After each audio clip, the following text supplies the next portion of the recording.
Kaixo guztioi, higidura harmoniko simplearekin jarraituko dugu bideo honetan, eta sarreran eta aurreko bideotan azaldu dugun bezala, higidura harmoniko simplea, bazkenean lotzen ditu egoera ezberdinak, txamponaren aurpegi ezberdinak, guztiak esan nahi berdina daukate, baina jakin behar dugu oso ondo zelan konektatu, ze bestela ez dugu ondo ulertuko benetan gaia. Gogoratu hau dela, gure partikula edo masaren posizioaren adierazpena denborarekin menpekotasuna daukana, bale?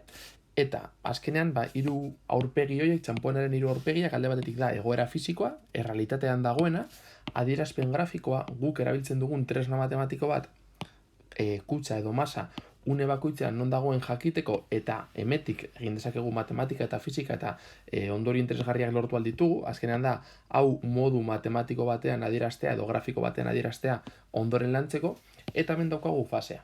Fasea goratzen dizuet zela sinuaren argumentuan agertzen den gauza guztia. Bale, orduan, fasea joango da mugitzen, gogoratu hau dela gure zirkunferentzia goniometrikoa, ez badakizu zertaz ari naizen, joan atxera, oinarri matematikoak bideora, eta hobetu lertuko uzue. Eta azkenean, fasea igidura, abiadura angeluar konstante batekin joango da mugitzen, eta balio ezberdinak hartuko ditu, beraz, honek balio ezberdinak hartuko ditu, eta balio ezberdinekin sinua aldatuz joango da, eta hau aldatuko da. Errepikatzen dizuet. Hau mugitzen da, hau ez da egoera fisiko bat, horrek ez duzen nahi hemen kutsaren barruan da honik partikulat biraka dagoena, ez. Hau da, gure adierazpen matematikoa, esateko zeran aldatzen den sinuenen barruan dagoena, eta aldaketa horrekin, deskribatu dezakegu zehatz-mehatz zeran mugitzen den gure kutsa. Beraz, hiru egoerak lotuta daude. Eta gure helburua bideo honetan izango da zelan grafikoko puntu ezberdinetan fasearen balio ezberdinekin eta egoera fisikoaren situazio ezberdinekin zelan lotu daitezken. Bale, horrela joango gara gauza guztiak kombinatzen. Hemen fasea daukagu, hemen irudikatuko dugu gure egoera fisikoa, eta hemen adierazpen grafikoa. Gogoratu hau dela, gure adierazpen matematikoa adierazteko gure masaren posizioa une bakoitzean.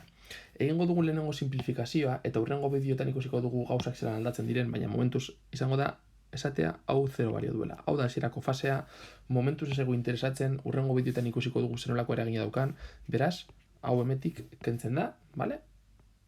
Hau 0 balio du. Vale. Beraz, esango dugu, fasea hemen hasten dela jarri gautu eta horrela, fasea hemen hasten dela. Zer esan nahi du horrek? Horrek esan nahi duena da,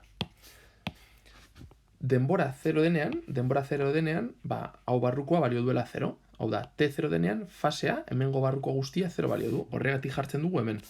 Bai? Hori azkenean adierazten durako fasea. Hemen hasten da gure egoera fisikoa. Beraz, hau 0 balio badu, hau guztia 0 balio badu, bere sinua balio du 0, zergaitik triangelu honen altuera 0 delako. Hori oinarri matematiko bideoan azaltzen dugu, bale? Beraz, sinu honen balioa 0 da. Eta, sinu 0, sinu 0-ren balio 0 bada, 0 bidera 0. Horrek esan nahi du, izateren balioa 0 izango dela. Fijatzen bazarete, orain marraztuko dugu malgukia eta masa, baina ikusten duguna da, T berdin 0, hau da fasea 0 denean, gure kutxe egon behar dela erdian. Honela.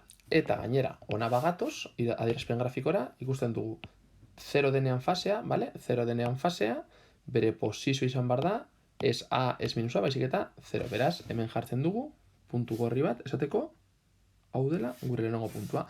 Beraz, hau eta hau, fasea, egoera fisikoa eta adierazpen grafikoa, gauza berdina ari dira adierazten. Eta egingo dugu berdina, guztiekin ikusteko zelan geratzen den adierazpen grafikoa, zelan mugitzen den gure egoera fisikoa.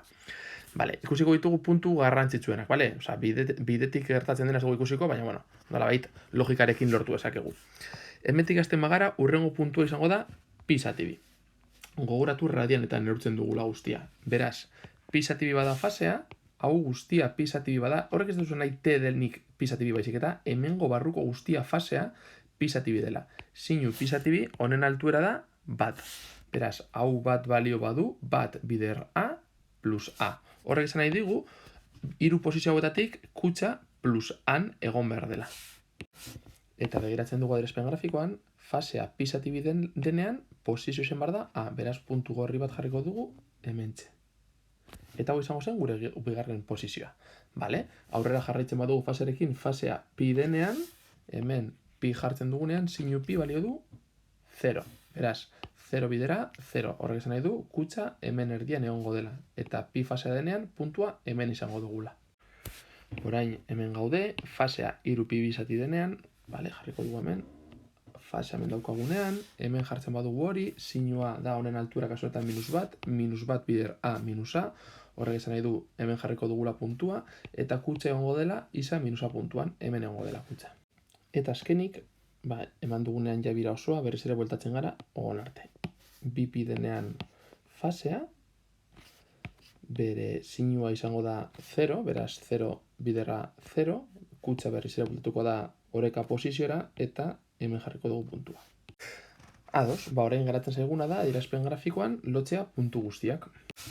Eta horrelako zerbait lortuko genuke. Goratzen dizuet, hau itxura hau gertatzen dela, hau 0 denean. Hau 0 ez bada, pizkatxo bat ezberdin izango da, baina ideia interesatzen zaiguna ulertzeko berdina da.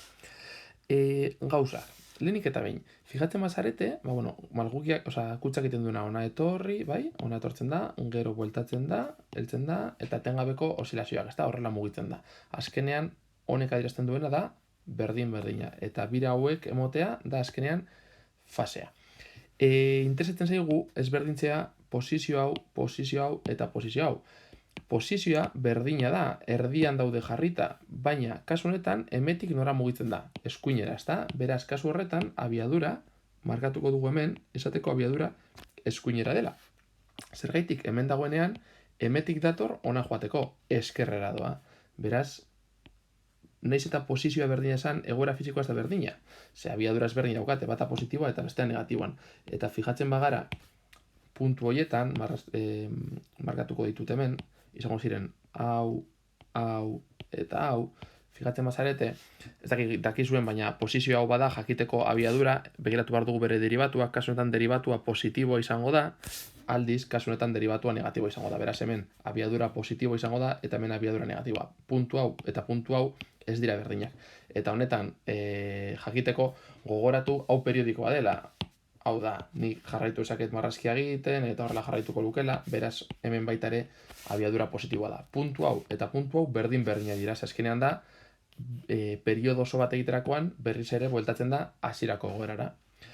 Eta printzipioz, hau da guztia, orain jarriko dizuet nik egindako grafikoa, zeinetan hau guztia bateratzen dudan, baina da lortzeko modua orain egin dudan berdina da, eta deskribapenean jarriko dizuet link bat joateko grafiko hori ikusteko hobeto, uste dut geniali baten egongo dela, beraz nahi bauzue hortik ikusi dezakezuen.